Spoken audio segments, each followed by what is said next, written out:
Hey everyone, welcome back to the channel and to our latest explore at the incredible Kenilworth Castle. Kenilworth is host to one of England's most spectacular castles that once stood at the heart of a vast hunting ground and was surrounded by a huge man-made lake. It represented a rich prize to the generations of great men who owned and embellished it. Among them are John of Gaunt, Henry V and Robert Dudley, the Earl of Leicester.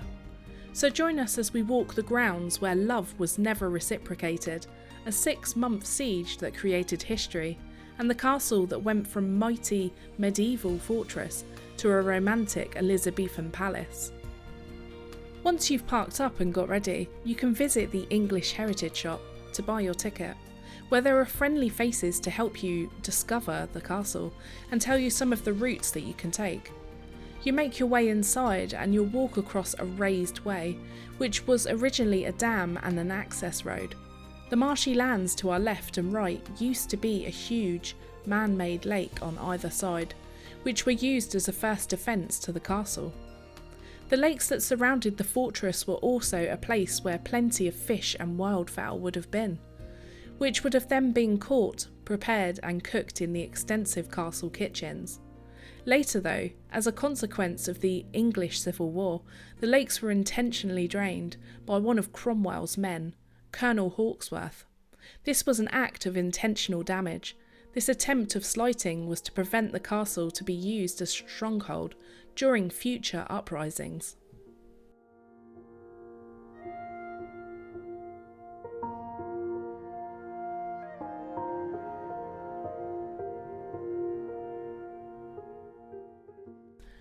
The gardens here at Kenilworth really are exceptional.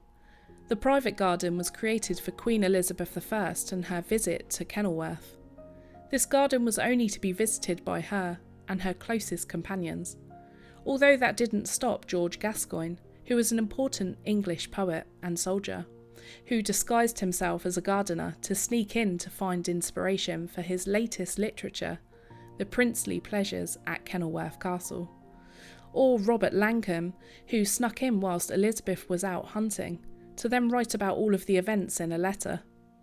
But Robert really paved a way to share with us all of the incredible details that went into organising and hosting lavish festivities for the Queen. He had wrote about how the garden was laid out in a stunning design, and how there was a fountain as the centrepiece for the garden, which was made from white marble from Tuscany in Italy. Other things that Robert noted were about the garden being divided into quarters, with patterns of geometrical design of planting. There isn't much to go off exactly what flowers would have been planted, but it's speculated that fashionable flowers such as carnations, pinks, wallflowers and stocks would have been flourished everywhere. One of my favourite views was walking up to the arbour and looking out over the gardens, as well as the ceremonial entrance of the Great Tower, which we're about to enter, which takes you into the forebuilding of the Great Tower. It's views and moments like these that really make the impression, and here at Kenilworth you get to see exactly the lavish lifestyle and remarkable appearances that Robert Dudley wanted to make sure was seen.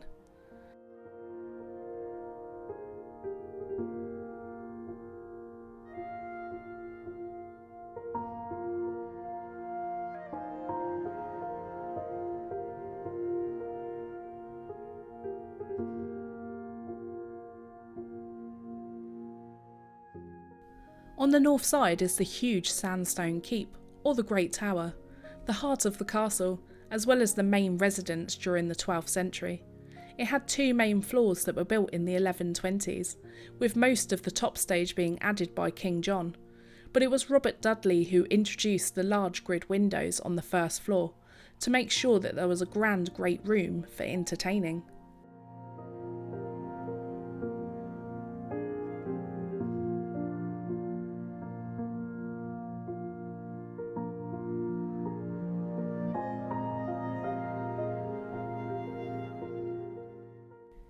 In its beginnings, it's thought that the castle had stood at Kenilworth in Warwickshire since the Saxon times, and it's more than likely that the original structure was destroyed during the wars between the Saxon King Edmund and Canute, the King of Danes.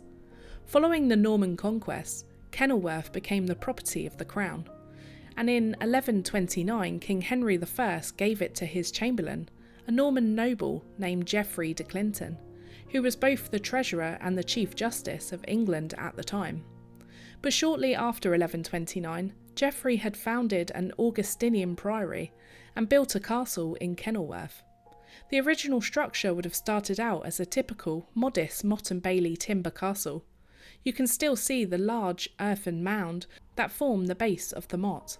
Geoffrey had lavish funds on the castle that created a powerful stronghold, way too powerful to remain outside of royal control though, as Henry II confiscated the building and began to develop Kenilworth to be one of the greatest fortresses in all of England.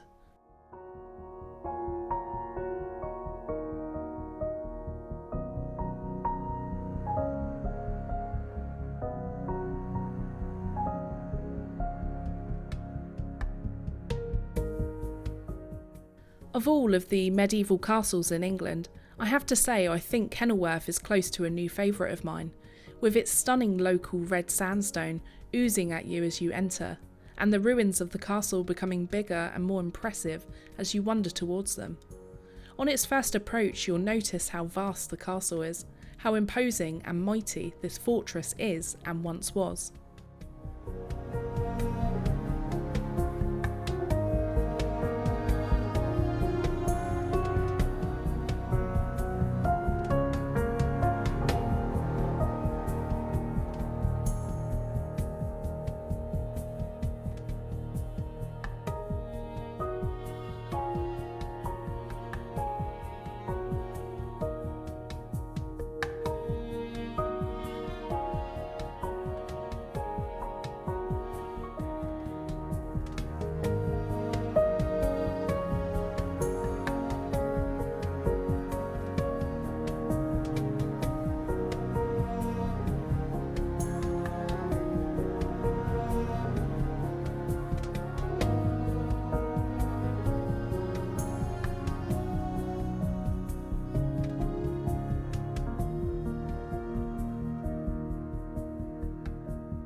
After the Civil War ended, Kenilworth was given to Henry's son Edmund, the first Earl of Lancaster.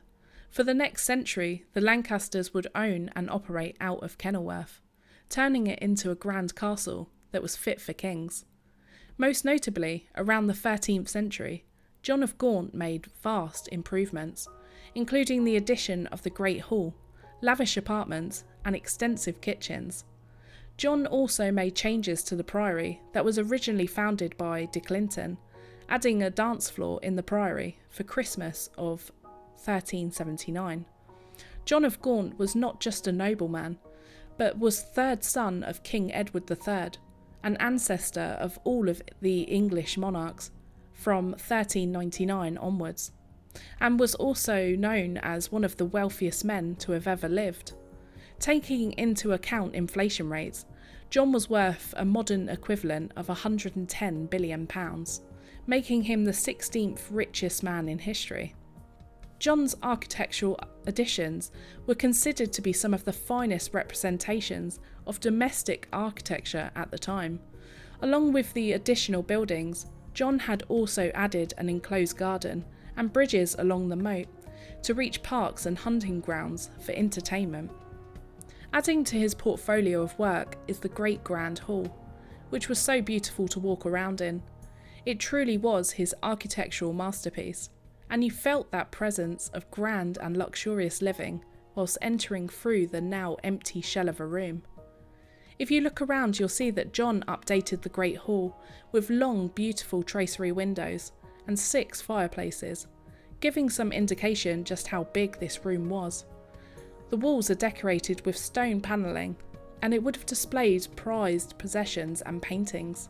Its design was inspired by the Great Hall that had been built at Windsor Castle by his father, Edward III.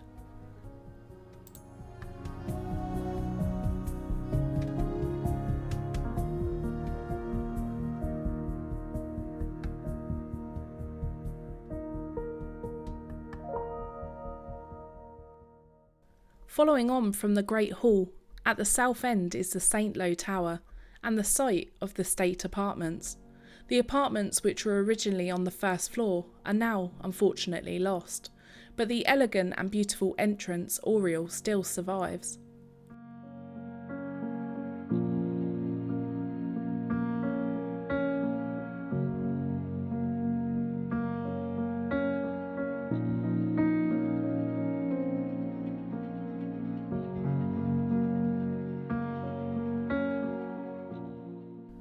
Heading back further in time to when Kenilworth was the home to one of the largest and most unruly sieges in the history of England in 1266, named the Great Siege. It started when King Henry II saw that the castle had significant strategic potential, and he ordered the control of the castle to be passed on to him.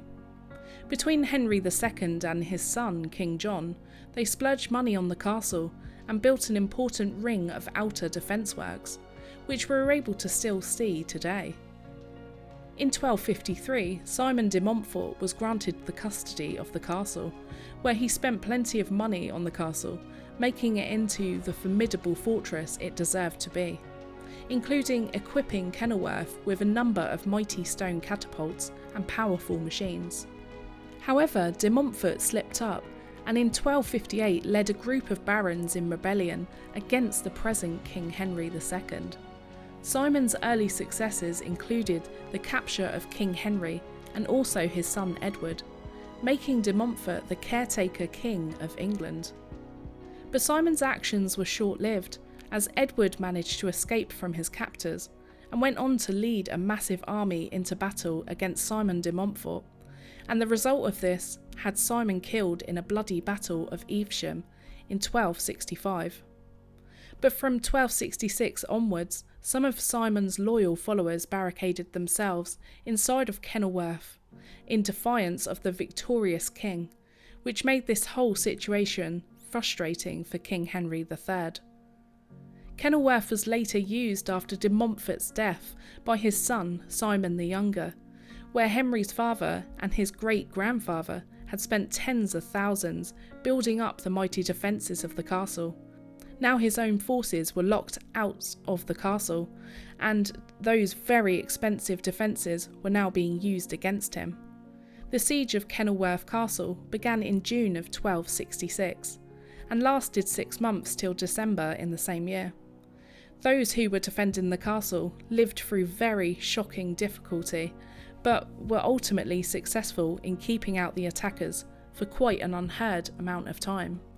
Just outside, the royal forces struggled against the might of the huge trebuchet catapults that bombarded huge rocks from inside the castle onto the defenders outside.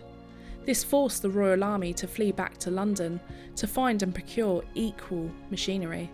They returned with a selection of their own trebuchets. One of the mighty machines was capable of flinging rocks weighing up to 150 kilograms back into the castle. Interestingly, inside the castle, you're able to see the actual stones that were used within the siege, and they are gigantic. It's no wonder that they were used and capable of phenomenal damage. These rocks plundered the castle walls and destroyed buildings inside the bailey, whilst also horrifically crushing men who were defending the castle. After a long 6-month siege, the royalists won, and those in the castle had surrendered. However, the victory wasn't really due to the success of the royalists battling the castle. It was more than likely that the defenders inside were being starved out, or more forced out by disease. At the east end of the state apartments, and directly with the Great Tower to the north, is the 4-storey block known as Leicester's Building, constructed by Robert Dudley in 1571, specifically to accommodate the Queen during her progress throughout the country. Elizabeth I used the building in 1572, and then again in 1575. The block featured large glazed windows with superb views, huge fireplaces, and a luxuriously decorated and furnished chamber for dancing, a passion that was shared by Elizabeth and Dudley.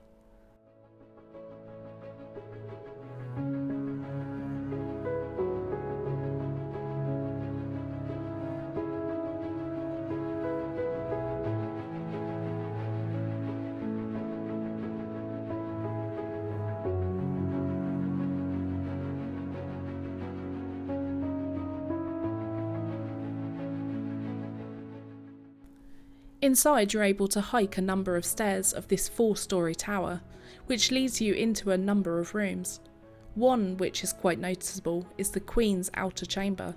It's absolutely massive, but this would have been the room where it was a private room before the entrance to the Queen's chamber. It would normally be here that Elizabeth met with her friends and closest courtiers. Just on the wall and above the fireplace are what looks like small holes. These holes once held a frieze that had decorated scenes from famous mythology. Then we enter inside the Queen's bedchamber, clearly the most important and private room in all of Leicester's building. You can see the 2 fireplaces side by side, and this originally had a timber wall between them that divided the entire space into 2 rooms. The rooms would have been very comfortable with well lit and beautiful bay windows, so that the Queen could gaze out over her gardens, or was able to see the entirety of the castle.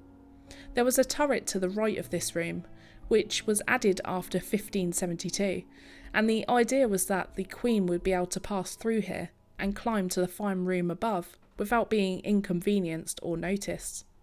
The one thing I noticed is that no matter which building you're in, the views are fantastic, and you're able to get a different perspective wherever you go. During her most famous visit in 1575, she stayed at Kenilworth for 19 days. This was the longest she had ever remained in a courtier's mansion. Robert treated her to a splendid garden, fireworks, dramatic and entertaining shows, and spoiled her with lavish gifts. Unfortunately, though, Elizabeth was unimpressed with his efforts and left Dudley heavily in debt for it all. The building was built outside the old inner curtain wall that contained the castle's inner court. It was built up from the old inner ditch, and it's thought that this might have caused some structural problems. The design and fashion of the building was in a Tudor style, with thin walls and grids of windows, which would of course been decorated beautifully in each room and building. The 1-acre walled garden forms part of one of the greatest love stories to never flourish. It was lovingly created by Dudley as a love letter to the Queen, and at a time a childhood friend. You can see clearly no expense was spared, and this private pleasure garden drew inspirations from the latest and fashionable gardens in Italy and France, and it was just a delight for them to see in all of their senses.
And finally, this building was the gatehouse.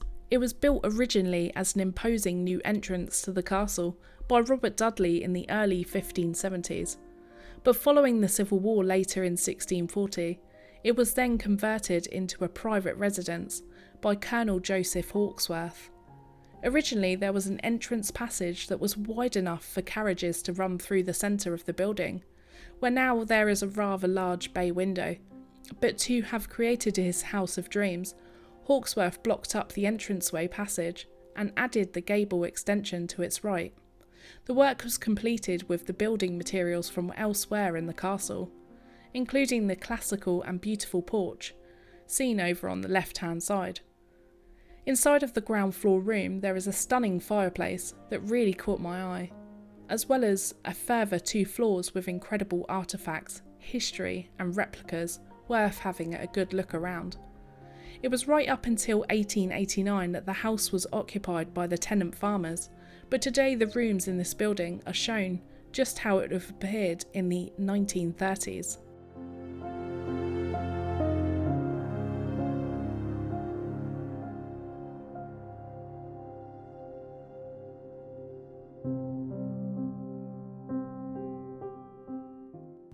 Our visit today has been absolutely fantastic. We really enjoyed a day out exploring the majestical site of Kenilworth Castle, and hope that you did too.